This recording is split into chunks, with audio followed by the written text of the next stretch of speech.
बताने का था कि आज है कि भ्रूण कोश का विकास प्रक्रिया के आधार पर भ्रूण कोश 3 प्रकार के होते हैं। पहला मुक्त केंद्रीय, हालांकि किताब में खाली केंद्रीय लिखा हुआ, मुक्त केंद्रकीय अर्थात फ्री न्यूक्लियर एंडोस्पर्म या भ्रूण कोश। और दूसरा है कोशिकीय भ्रूण कोश, सेलुलर एंडोस्पर्म। और तीसरा है माध्यमिक या इसे हेलोबियल भी कहते हैं, माध्यमिक या helobial, intermediate oblique helobial type of endosperm. ये विकास प्रक्रिया का 3 प्रकार है। अब पहला है मुक्त केंद्रकीय प्रकार। मुक्त केंद्रकीय प्रकार, इस प्रकार के भ्रूण कोश में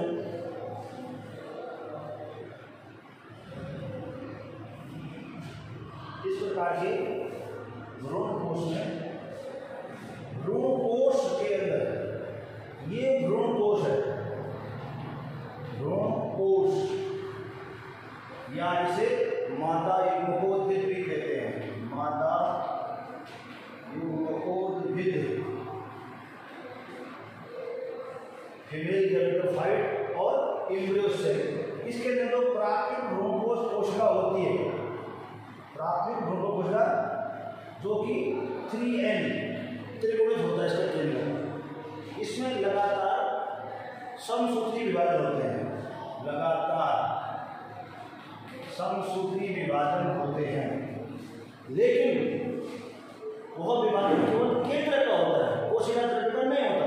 इसे इसको कहते हैं मुक्त केंद्र की विभाजन, अर्थात इसका केंद्र लगातार समसूत्री विभाजन करता है, उसे कहते हैं केवल केंद्र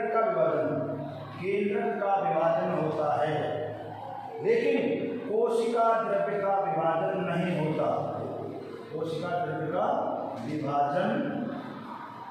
नहीं होता, इसलिए अब देखो, अगर ये कोशिका है, इसमें विभाजन होता है, ठीक है, तो ये एक केंद्र 2 भागों में बढ़ जाएगा, लेकिन कोशिका केंद्र का विभाजन होगा तो कोशिका एक ही रह जाएगी। फिर केंद्र का विभाजन होगा तो 1 2 3 4 केंद्र, कोशिका एक ही रहेगी, केंद्र लगातार 1 से 2 2 से 4, ऐसा ही इसमें होता है। ये भ्रूण कोश या मादा युग्मकोद्भिद है, इसके अंदर ये प्राथमिक भ्रूण कोश कोशिका, और उसका केंद्र होता है 3N त्रिकोणित, जिसमें लगातार समसूत्री विभाजन होता है, जिसमें केवल केंद्र का विभाजन होता है, लेकिन केंद्र विभाजन के बाद कोशिका तंत्र का विभाजन नहीं होता। इस तरह से अनेक केंद्र बन जाते हैं, अर्थात यह भ्रूण कोश इन केंद्रों से भर जाता है। जब केंद्र विभाजन समाप्त हो जाता है, अब और विभाजन नहीं होने, तो इसमें छोटी छोटी रिक्तिकाएं उत्पन्न हो जाती हैं,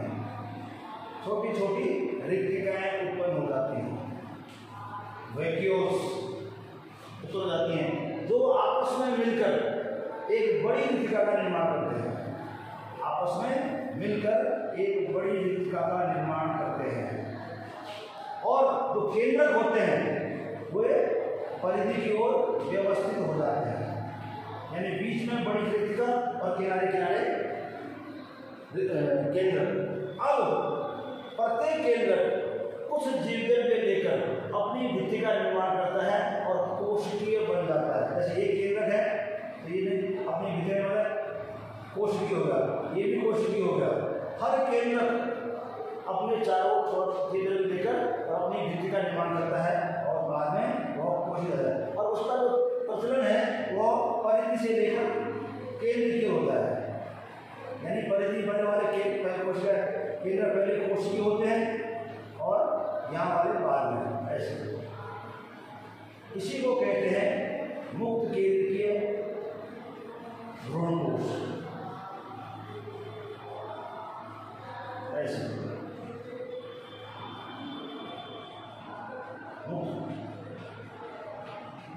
अनेक केंद्र, और इसमें तो रिक्तिका में तरल पदार्थ भरा होता है, इसमें कई केंद्र तैरते रहते हैं, जिसे क्या कहते हैं आपको, तरल भ्रूणकोश कहते हैं, तरल भ्रूणकोश।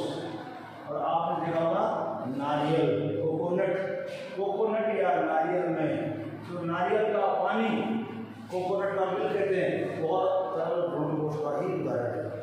अधिकांश आवृत्तिबीजी कोशिकाएं, लगभग 56% आवृत्तिबीजी पादपों के कुलों में इसी प्रकार का भ्रूणकोश पाया जाता है। तो पहला हमने कहा था कि जो भ्रूणकोश है उसमें एक कोशिका होती है, प्राथमिक भ्रूण कोशिका, जो कि त्रिभुज होती है, उसमें लगातार संस्कृति घट होता है, वो केवल केंद्र का विभाजन होता है, परंतु कोशिका तंत्र का विभाजन नहीं होता।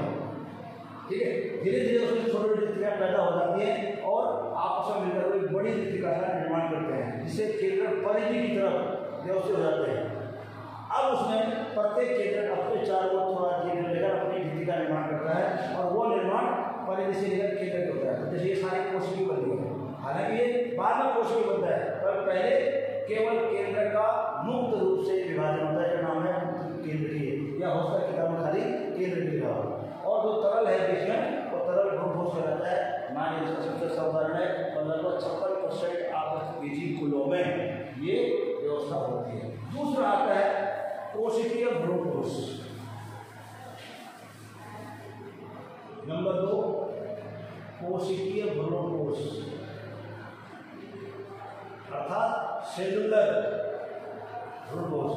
इस प्रकार के भ्रूणकोश के विकास के दौरान प्राथमिक भ्रूणकोश कोशिका जो कि त्रिगुणित होती है, उसमें लगातार केंद्र विभाजन होता है, साथ साथ कोशिका द्रव्य का विभाजन होता है। जैसे एक कोशिका है, विभाजन बाद 2 कोशिका बन जाते हैं, 2 केंद्र साथ साथ कोशिका द्रव्य का विभाजन होता है, तो केंद्र भी 2 हो गए, कोशिका भी 2 हो गए। फिर विभाजन होगा तो 4 हो जाएंगे, 1 2 3 4, और केंद्र भी 4, यानी हर केंद्र के विभाजन के बाद कोशिका द्रव्य का विभाजन भी होता है, जिससे 1 से 2 कोशिका, 2 से 4 कोशिका, 4 से 8 कोशिका, ये भी समसूत्री विभाजन है।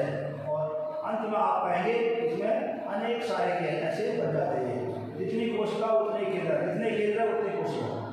हाँ, एक खास बात और है कि इस प्रकार के भ्रूणकोश में इसके चारों ओर चूसकांड भी विकसित हो जाते हैं। चूसकांड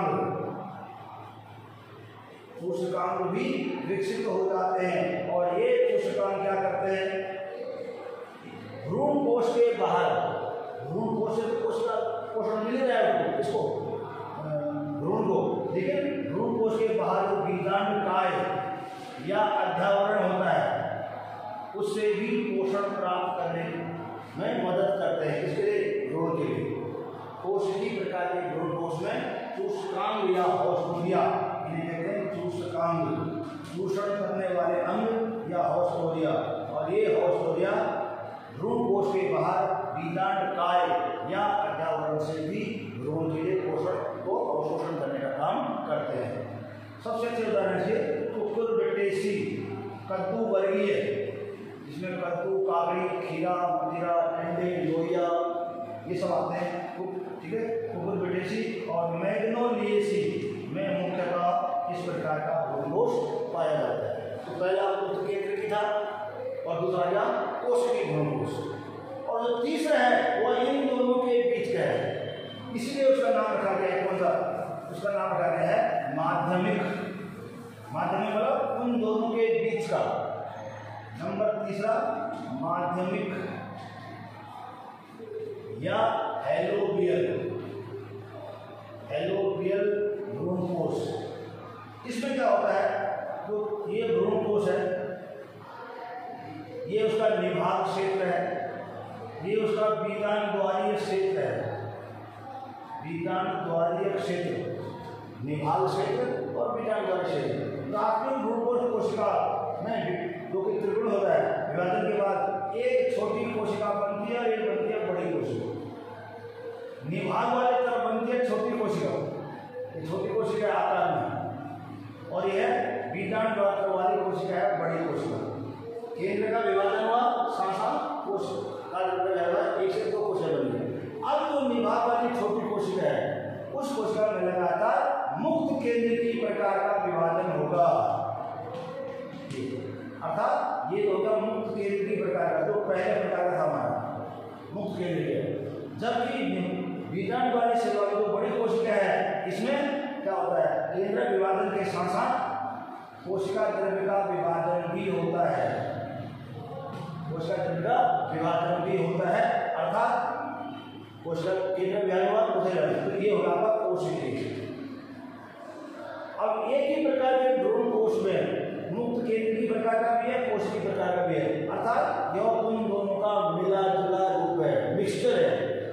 ठीक है, इसको माध्यमिक भी कहते हैं, माध्यमिक भी कहते हैं। और इसका नाम दूसरा हेलोपेल रखा है क्योंकि आपको विधि में दो आते हैं, एक आता है द्विबीजपत्री डाइकॉट और एक आता है एक बीजपत्री मोनोकोट।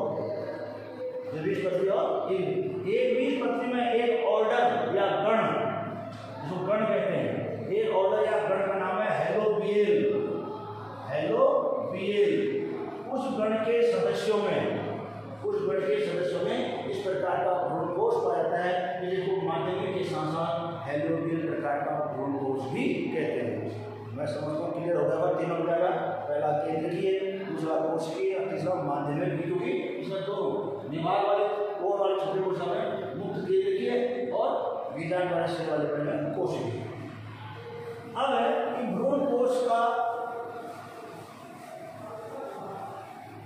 कार्य, क्या कार्य है, सिंपल सा है, सबको पता है कि भ्रूणकोश नाम से बताया भ्रूणकोश, भ्रूणकोश विकासशील भ्रूण को पोषण का कार्य करता है। यह विकासशील भ्रूण के लिए पोषण उपलब्ध कराता है। ठीक है, इसका मतलब है कि भ्रूणकोश में भोजन संचित रहता है, भंडार रहता है, स्टोर करता है, और वो भी अपनी अपनी जाति के अनुसार।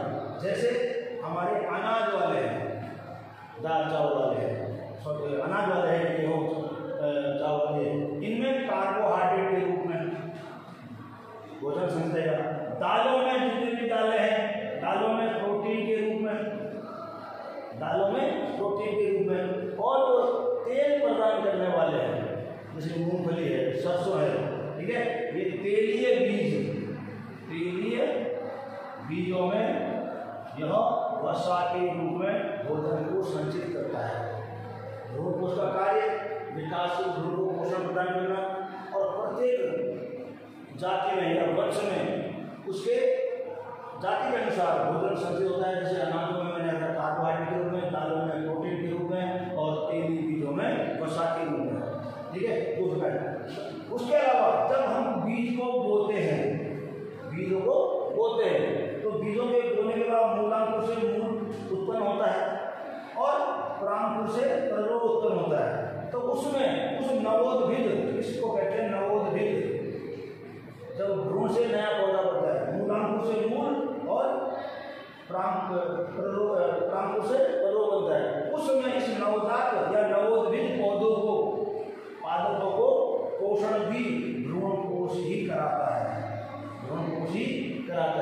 तो इस प्रकार से ये इसका क्या है, महत्व कार्य होगा। अब आ जाओ भ्रूण का विकास। आपको पता होगा कि ये भ्रूणकोश है, भ्रूणकोश में निषेचन के बाद दो ही कोशिकाएं बचती हैं। एक बचता है बीजांड वाले छोर पर अंड कोशिका, जो निषेचन के बाद युग्मनज बन जाती है, क्योंकि यहाँ पर हमारी 3 कोशिकाएं थी, 1 2 3, 2 सहायक कोशिकाएं नष्ट होगी, तो ये होता है आपका 2n, इसे कहते हैं युग्मनज। और ये था हमारा प्राथमिक भ्रूणकोश कोशिका, और इधर था 3 कोशिकाएं प्रतिमुखी बजाय, तो प्रतिमुखी कोशिकाएं नष्ट होगी, 2 सहायक कोशिकाएं नष्ट होगी, तो पूरे भ्रूणकोश में या मादा युग्मोद्भिद में 2 कोशिकाएं बचती हैं। एक लगभग केंद्र में, सेंटर में प्राथमिक भ्रूण कोशिका जो कि 3n होती है, और दूसरा बीजांड वाले छोर पर जो है 2n है, वह है युग्मनज या जाइगोट। प्राथमिक भ्रूणकोश कोशिका से भ्रूणकोश बनता है, जिसका हमने अभी बता दिया 3 प्रकार से होता है, मुक्त केंद्रीय, माध्यमिक। अब रहेगा कि भ्रूण का विकास, युग्मन से बनता है भ्रूण। सामान्यतः इन दोनों में से पहले प्राथमिक भ्रूण कोशिका भ्रूण कोश का विकास करती है, भ्रूण कोश का विकास करती है ताकि वृद्धिशील भ्रूण को पोषण मिलता रहे। उसके बाद युग्मन से भ्रूण का विकास होता है, उसी की चर्चा हम करेंगे, भ्रूण का विकास। अब भ्रूण कोश के बीजांडद्वारी छोर पर क्या है, युग्मन होता है, ठीक है। अब जब भ्रूण का विकास होता है तो इस पर भ्रूण का विकास का अध्ययन सबसे पहले एक वैज्ञानिक थे हेंसटीन ने 1840 में भ्रूण का विकास का अध्ययन किया था। किसने किया था? एक पादप है कैप्सुला वर्सा पेस्टोरिस,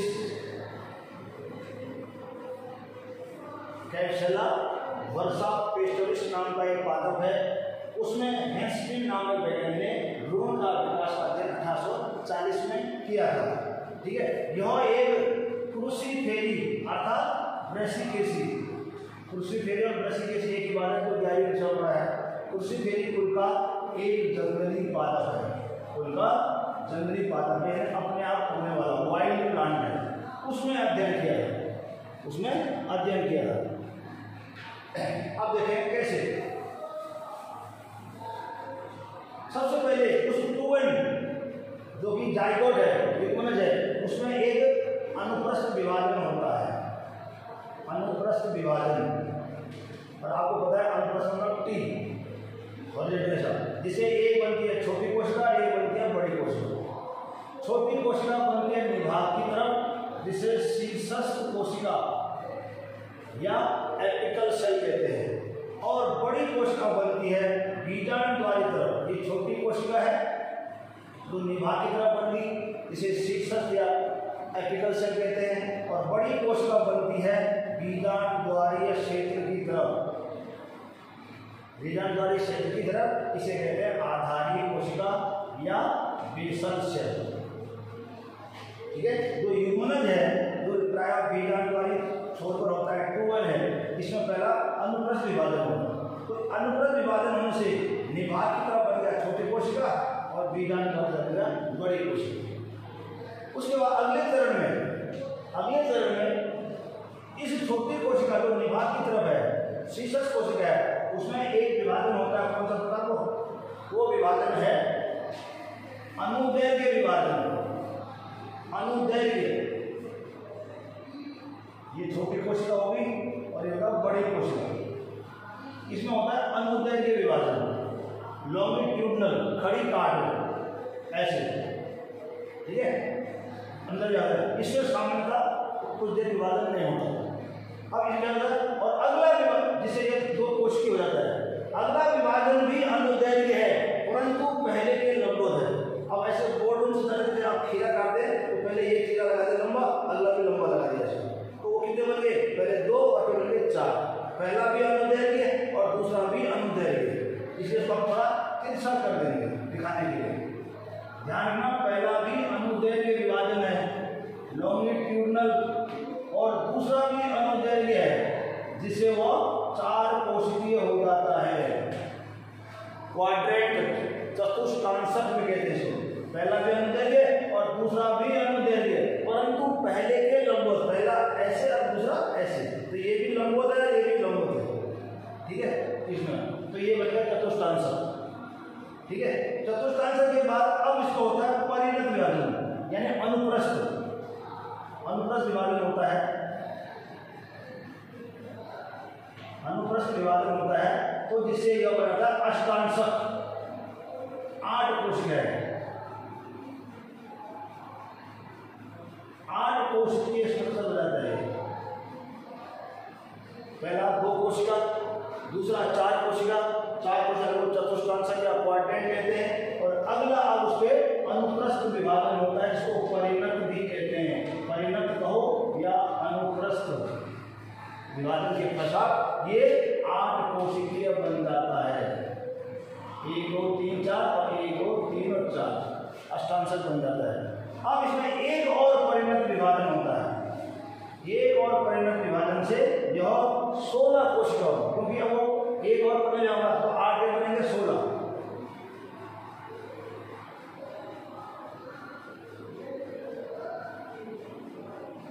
1 2 3 4 5 6 7 और एक और बना लो 8।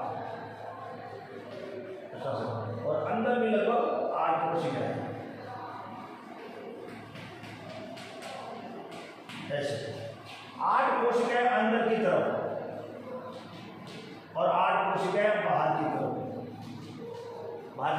और ये आपका बीजांड वाला ये कोशिका। बीजांड द्वार वाले कोशिका में विभाजन जो होता है वो सारे विभाजन अनुप्रस्थीय होते हैं, एक के ऊपर एक। जैसे एक अनुप्रस्थ, फिर दूसरा अनुप्रस्थ, फिर तीसरा अनुप्रस्थ, चौथा अनुप्रस्थ, 5 अनुप्रस्थ।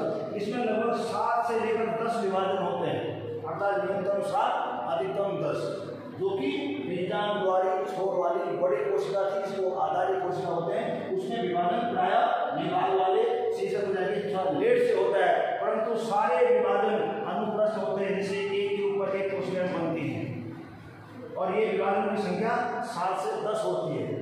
और एक लंबा स्ट्रक्चर बनता है जिसको निलंबक कहते हैं। निलंबक अर्थात सस्पेंसर कहते हैं, निलंबक और सस्पेंसर कहते हैं। इस निलंबक की अंतिम कोशिका फूल जाती है और गुब्बारे नुमा संरचना बनती है।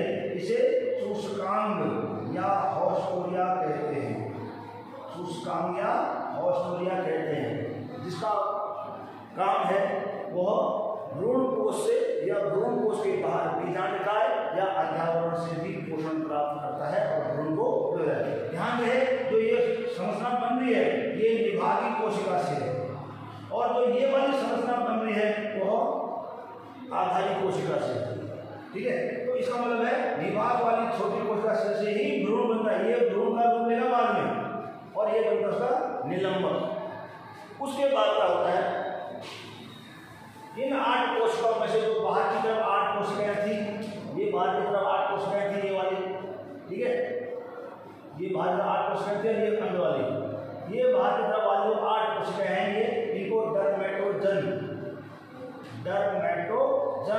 या बाह्य त्वचा जन कहते हैं। बाह्य त्वचा जन, इसका मतलब है कि ये भ्रूण के बाहर का आवरण बनाती है। बाह्य त्वचा जन यानी बाह्य त्वचा का निर्माण करने वाली कोशिकाएं हैं, जबकि वो अंदर की जो 8 कोशिकाएं हैं वो क्या बनाती है। नंबर 1 बीज पत्राधार, जिसको हाइपोकोटाई कहते हैं, एक।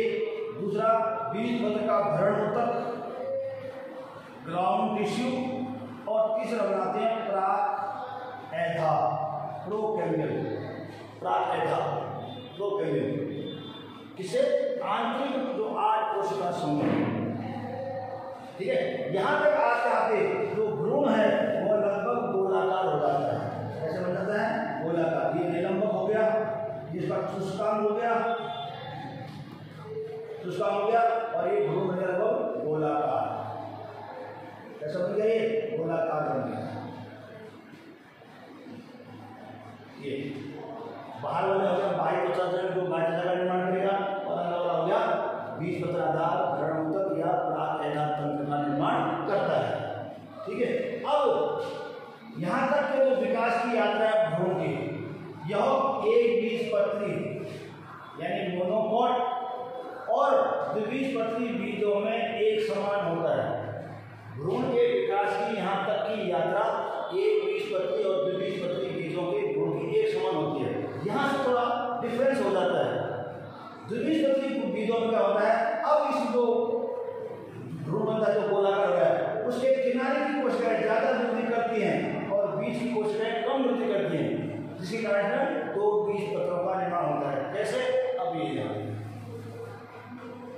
अब तक ये गोलाकार था, अब धीरे धीरे ये इस टाइप का बनने लगेगा।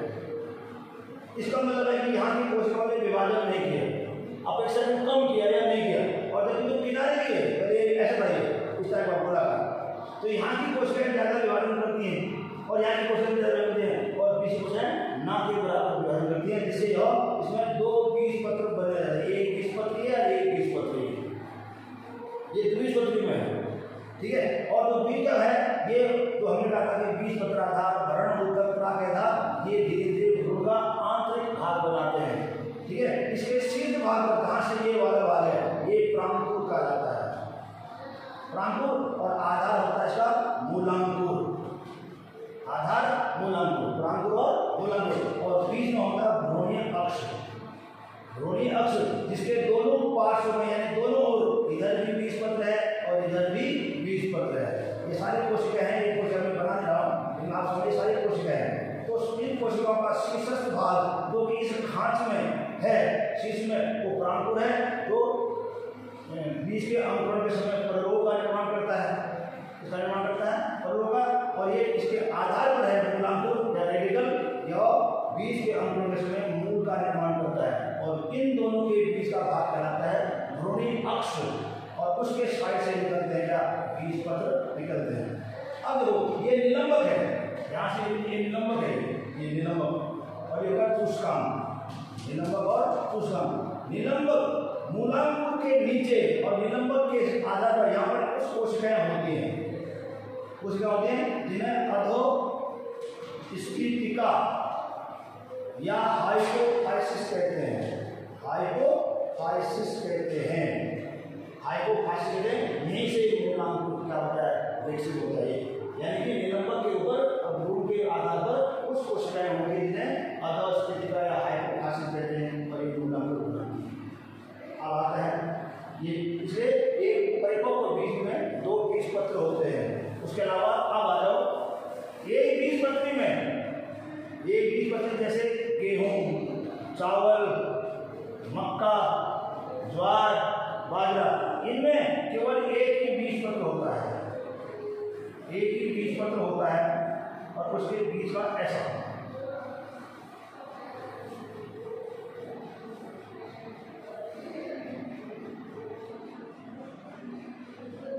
ये उसका भ्रूणकोश है, भ्रूणकोश, ठीक है। और जिसको एक प्रोटीन की परत से ढका होता है, इसे कहते हैं एलिरोन, एलिरोन। ये होगा ढालनुमा बीजपत्र, ये बीजपत्र है, ये है बीजपत्र, एक ही बीजपत्र होता है जो भ्रूणकोश के पार्श्व में होता है, ठीक है। और इसको स्कूटेलम भी कहते हैं, प्रसल्क, शायद हिंदी में फसल कहते हैं, अंग्रेजी में कहते हैं स्कूटेलम। और यहाँ पर भ्रूण होता है, ये भ्रूण का ये प्रांकुर और ये प्रांकुर चोल, ये होगा प्रांकुर और ये होगा प्रांकुर चोल, प्रांकुर चोल, ये होगा मूलांकुर और ये हो गया मूलांकुर चोल, और बीज होगा भ्रूण। और ये बीज जो ढालनुमा या तिरछा है, ये होगा बीजपत्र। तो ये एक बीजपत्र में ऐसा होता है, जो बीजपत्र में इस प्रकार होता है। अब ये बीजाणु के अंदर कैसे स्थित होता है, वो मैं चित्र बनाता हूँ।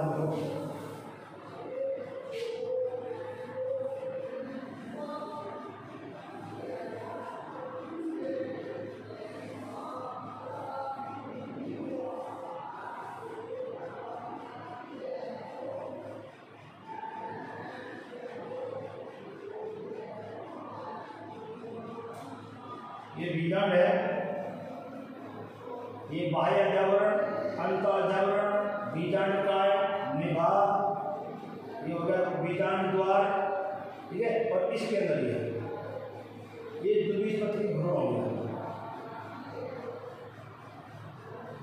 इस टाइप द्विबीजपत्री भ्रूण, ठीक है।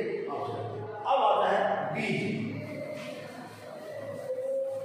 बीज या बीज का परिवर्धन, बीज का परिवर्धन, डेवलपमेंट ऑफ सीड, बीज का परिवर्धन, डेवलपमेंट। जैसे ही निषेचन होता है, ठीक है, तो हम उसमें पुष्प में अंदर और बाहर कई तरह के परिवर्तन आते हैं। तो पहला सिंपल सा परिभाषा है, परिपक्व बीजांड को, परिपक्व बीजांड को बीज कहते हैं, परिपक्व बीजांड को बीज कहते हैं, जो लैंगिक जनन का अंतिम परिणाम है, यानी कि the mature ovule is called seed, ठीक है। परिपक्व बीजांड को बीज कहते हैं। तो अब जो परिवर्तन क्या आता है, जो बाह्य छोड़ है या बाह्य अध्यावरण है, बाह्य अध्यावरण सूख कर कड़क हो जाता है और बीज का बाह्य छोड़ बनाता है, जिसको एग्जाइम कहते हैं। अंत अध्यावरण पतला होता है, उसको अंतः छोड़ कहलाता है। ये उनमें है जिनमें दो दो अध्याय होते हैं, जिनमें एक ही होता है उनमें एक ही होता है, ठीक है। उसके अलावा बीजांड काय जो होता है भ्रूण कोश के बाहर, वह लगभग समाप्त हो जाता है। क्यों?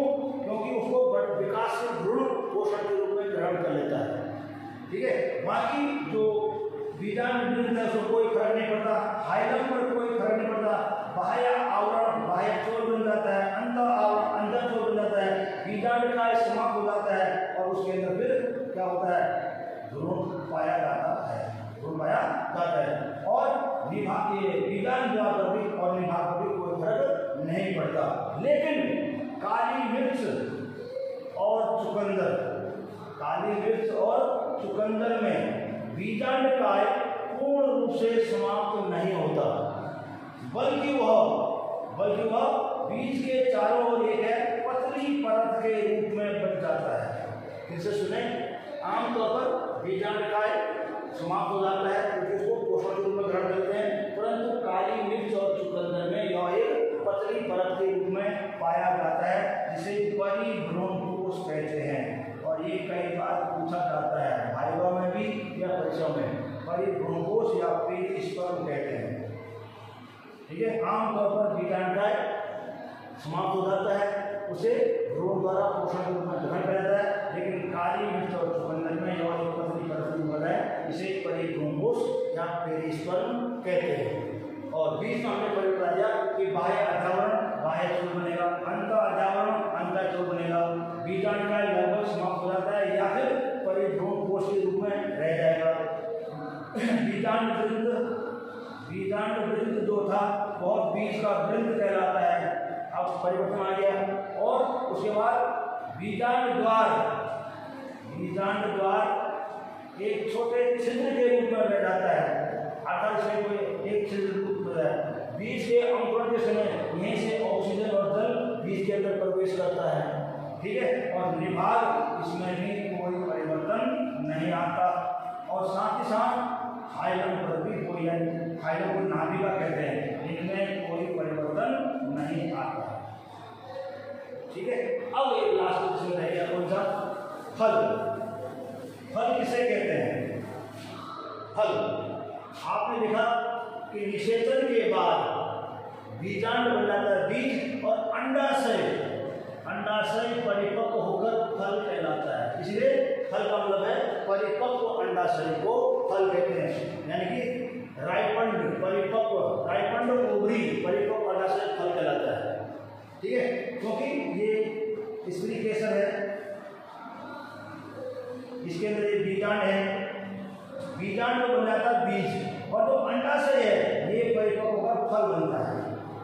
निषेचन के पश्चात जो परिवर्तन आता है, सबसे पहले बाह्य दल सूख कर गिर जाते हैं, पुंकेसर सूख कर घट जाते हैं, वर्तिका और वर्तिकाल सूख कर गिर जाते हैं, और बीजांड बीज में बदल जाते हैं, और अंडाशय परिपक्व होकर फल का निर्माण करने से परिपक्व अंडाशय को ही फल कहते हैं। क्योंकि जब फल का निर्माण होता है इसमें दो हार्मोन ऑक्सिन और जिब्रेलिन हार्मोन जो है वो तेजी से वृद्धि करते हैं और उसको बढ़ा देते हैं, इसलिए फल है। अब फल कितने प्रकार के होते हैं? फल दो प्रकार के होते हैं, एक का नाम है सत्य फल ट्रू फ्रूट, और एक का नाम है असत्य फल यानी कि फाल्स फ्रूट, मिथ्या फल, आभासी फल, असत्य फल, कूट फल। सत्य फल का मतलब क्या हुआ? जो फल अंडाशय से विकसित होता है उसे सत्य फल कहते हैं, अर्थात अंडाशय से विकसित होने वाला फल ही सत्य फल कहलाता है। लेकिन कुछ फल ऐसे होते हैं जिनके विकास के दौरान अंडाशय के साथ साथ बाह्यदल या पुष्पासन भी भाग लेता है। ये पुष्पासन है, ये पुष्पवृंद है, यानी कि इसमें बाह्यदल हो गया, पुष्पासन हो गया और अंडाशय मिलकर फल का निर्माण करते हैं। उसमें केवल अंडाशय नहीं और भाग भी सम्मिलित होते हैं। जब फल के निर्माण में अंडाशय के अलावा उसके अन्य भाग बाह्यतल या पुष्पाशय भी सम्मिलित होते हैं तो उसे असत्य फल कहते हैं। और सबसे अच्छा उदाहरण था सेब, एप्पल या अखरोट, ये सब किसमें आते हैं? असत्य फल में आते हैं, क्योंकि इनमें फल के अलावा उसके अन्य भाग भी फल के निर्माण में क्या करते हैं? भाग लेते हैं। और थोड़ा सा इसमें कि अब एक है फल और है, मानव अंडाशय से विकसित हुआ तो सत्य फल है, ठीक है, और आमतौर पर निषेचन के बाद ही फल बनता है। लेकिन कुछ पौधे ऐसे हैं, जैसे उदाहरण के लिए आपका केला या पपीता या अंगूर, इनमें बिना निषेचन के भी फल बन सकता है। अर्थात उनमें हम क्या करते हैं, ये तो प्रकृति में अपने आप होता है, प्रकृति में अपने आप होता है। आमतौर पर निषेचन होता है, परागण होता है, निषेचन होता है, फिर बीजाणु से बीज बनते हैं, अनाज बनते हैं। लेकिन कुछ पौधों में उनके पुष्प में बिना निषेचन के ही अंडाशय फल में बदल जाता है। ऐसे फलों को अनिषेक फल कहते हैं। क्या कहते हैं? अनिषेक फल। और निषेक फल बिना निषेचन के ही फल का बनना या अंग्रेजी में कहते हैं पार्थेनोकार्पी, पार्थेनोकार्पी अनिषेक फल कहते हैं। उदाहरण केला, पपीता या अंगूर, इनमें बिना निषेचन, इसलिए केले में बीज नहीं होते, पपीता किसी और केले में नहीं होते, तो जिन पौधों में बीज नहीं होते इसका मतलब वो अनिषेक फल है, क्योंकि उनमें है तो वो सत्य फल, क्योंकि अंडाशय से बनते हैं, परंतु बिना निषेचन के बनते हैं, उसे कहते हैं अनिषेक फल। तो ये भी दो तरह का, एक प्राकृतिक और एक कृत्रिम, यानी कि एक प्रकृति में अपने आप बनता है, जैसे केला हो गया, और एक कृत्रिम। आजकल जब से हार्मोनों का आविष्कार हुआ है, हार्मोनों की खोज की है, तो दो हार्मोन है हमारे पास, एक है ऑक्सिन और एक है जिबरेलिन। ऑक्सिन और जिबरेलिन ये हार्मोन क्या करते हैं? यदि हम पुष्प के वर्तिकाग्र को पर उसके परिपक्व होने से पहले इन दो हार्मोनों का छिड़काव कर दें, स्प्रे कर दें, तो ये हार्मोन यहाँ से नीचे जाते हैं और अंडाशय को फल में विकसित होने के लिए प्रेरित करते हैं। इसलिए ये करवाया जाता है, इसे कहते हैं कृत्रिम या आर्टिफिशियल या फिर इंड्यूस्ड या प्रेरित भी कहते हैं। इस क्रिया को कृत्रिम या प्रेरित अनिषेक फलन कहते हैं, ठीक है। और लास्ट में जो टॉपिक बनता है पीढ़ी एकांतरण, को हमने पहले पार्ट में पढ़ा रखा है, क्योंकि आवृत्त बीजी पौधों में जो मुख्य पौधा है वो टूएन होता है, बीजाणुबीज, और बीजा परागण या अंडकोशावृत्ति वो होता है अगुणित, यानी युग्मकोद्भिद और बीजाणु पीढ़ी लगातार आती रहती है, इसको पीड़ा कहते हैं। और आज ये टॉपिक खत्म हो गया है, ठीक है, इसको पढ़िए, नोट्स बनाइए।